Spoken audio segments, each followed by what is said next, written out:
நாளொன்று தைரியம் ராஜாவாக்கும் மிகுந்த பலனை கேதுவன உங்கள் தைரியத்தை விட்டுவிடாதீர்கள். விசுவாசத்தினாலே நீதிமான் பிழைப்பான். எபிரேயர் 10:35. நாள் 2 கீழ்ப்படுதல் ராஜாவாக்கும். ஒரே மனுஷனுடைய கீழ்ப்படியாமையினாலே அநேகர் பாவியாக்கப்பட்டது போல ஒரு மனுஷனுடைய கீழ்ப்படிதலினாலே அநேகர் நீதிமானாக்கப்படுவார்கள். ரோமர் 5:19. நாள் 3 ஞானம் ராஜாவாக்கும். ஒருவன் ஞானத்திலே குறை உள்ளவனாய் இருந்தால் யாவருக்கும் சம்பூர்ணமாய் கொடுக்கிறவராகிய தேவனிடத்தில் கேட்க கடவன், அப்பொழுது அவனுக்கு கொடுக்கப்படும். யாக்கோபு 5:1. நாள் 4 எளிமை ராஜாவாக்கும். நமக்கு ஒரு பாலகன் பிறந்தார், நமக்கு ஒரு குமாரன் கொடுக்கப்பட்டார். கர்த்தத்துவம் அவர் தோளின் மேல் இருக்கும், அவர் நாமம் அதிசயமானவர். ஏசாயா 9:6. நாள் 5 இயேசுவின் பிள்ளையானால் ராஜாதான். நம்முடைய பிதாவாகிய தேவனுக்கு முன்பாக நம்மை ராஜாக்களும் ஆசாரிகளும் ஆக்கின தேவனுக்கு வல்லமையும் மகிமையும் என்றென்றைக்கும் உண்டாயிருப்பதாக. வெளிப்படுத்துதல் 6:1-6.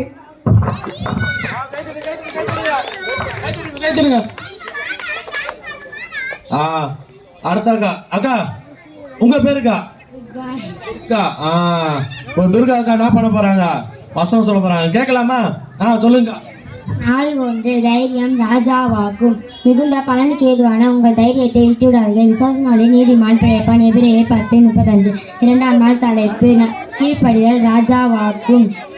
ஒரே மனுஷனுடைய கீழ்ப்படியாமையினாலே அநேகர் பாவிகளாக்கப்பட்டது போல ஒருவருடைய கீழ்ப்படியாமையினாலே அநேகர் நீதிமான்கள் ஆக்கப்படுவார்கள். ரோமர் 5:19. 3ஆம் நாள் தலைப்பு ஞானம் ராஜாவாக்கும்.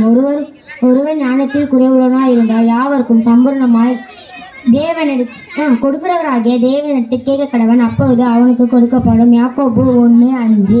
4ஆம் நாள் தலைப்பு ஞானம் எளிமை ராஜாவாகும். நமக்கு ஒரு பாலகன் பிறந்தார், நமக்கு ஒரு குமாரன் கொடுக்கப்பட்டான். கர்த்தத்துவம் அவர் தோளின் மேல் இருக்கும், அவர் நாமம் அதிசயமானவர். ஏசாயா 9:6. 5ஆம் நாள் தலைப்பு இயேசுவின் பிள்ளையானால் ராஜாதான். நம்முடைய பிதாவாகிய தேவனுக்கு முன்பாக நம்மை ராஜாக்களுக்கும் ஆசாரிகளுக்கும் ஆகின தேவனுக்கு மகிமையும் வல்லமையும் என்றென்றைக்கு முன்பாய்ப்பதாக. வெளிப்படுத்தல் 1:6.